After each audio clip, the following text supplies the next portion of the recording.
और अब सरू को ऑस्ट्रेलिया भेज दिया जाता है, जहां पर मिस्टर जॉन और उनकी वाइफ सू, जिन्होंने सरू को अडॉप्ट किया होता है, उसे देखकर वो बहुत खुश होते हैं। सरू को ये अपने घर ले आते हैं। छोटे से मिट्टी के घर में रहने वाला सरू जब इस घर को देखता है तो पूरी तरह से हैरान होता है।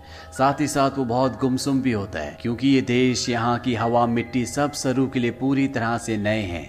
सरू की मॉम, जिसका नाम सू है, जिसने सरू को अडॉप्ट किया है, वो सरू से इंग्लिश में कहती है कि मुझे पता है कि तुम्हारा सफ़र इतना आसान नहीं था, तुम मुझे इस वक्त कुछ नहीं बता सकते, पर एक दिन तुम मुझे सब कुछ बताओगे।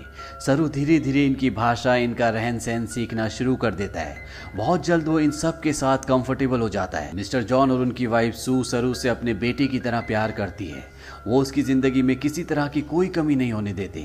1 साल बाद ये एक और बच्चे को अडॉप्ट करते हैं, जो इनके साथ एडजस्ट नहीं हो पाता। वो अपने आप को नुकसान पहुंचाना शुरू कर देता है, पर मिस्टर जॉन और उनकी वाइफ इस बच्चे को कंट्रोल करने की, समझाने की कोशिश करते हैं, क्योंकि वो इसकी मदद करना चाहते हैं। उसी रात को मिसिस सू रो रही होती है।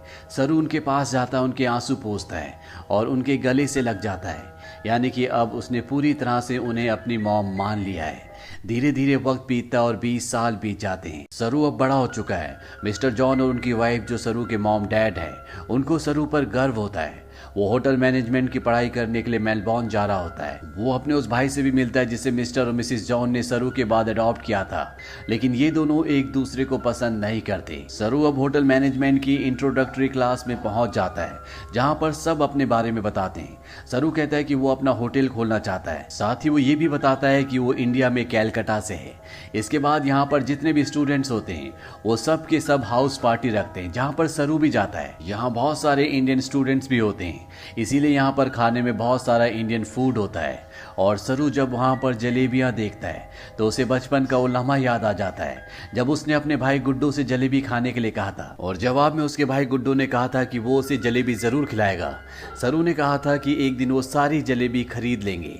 सरू को जब ये लम्हा याद आता है तो उसकी आंखों में आंसू आ जाते हैं, और वो अपने दोस्तों को बताता है कि वो कैलकाटा से नहीं है, वो किसी और जगह से है। बचपन में वो खो गया था। वो एक ट्रेन में बैठ गया था और जब ट्रेन रुकी तो वो कैलकाटा पहुंच गया था। यहाँ पर एक लड़का उससे पूछता है कि वो ट्रेन में कितने दिन तक था। सरू कहता है 2-3 दिन तक। वो लड़का उसके गांव का नाम पूछता है। सरू कहता है गणेश तले, लेकिन सरू को अब ये भी नहीं पता कि वो अपने गांव का नाम अच्छे से प्रोनाउंस कर पा रहा है कि नहीं, क्योंकि उसे हिंदी बोलनी नहीं आती। वो अब सिर्फ इंग्लिश बोल सकता है।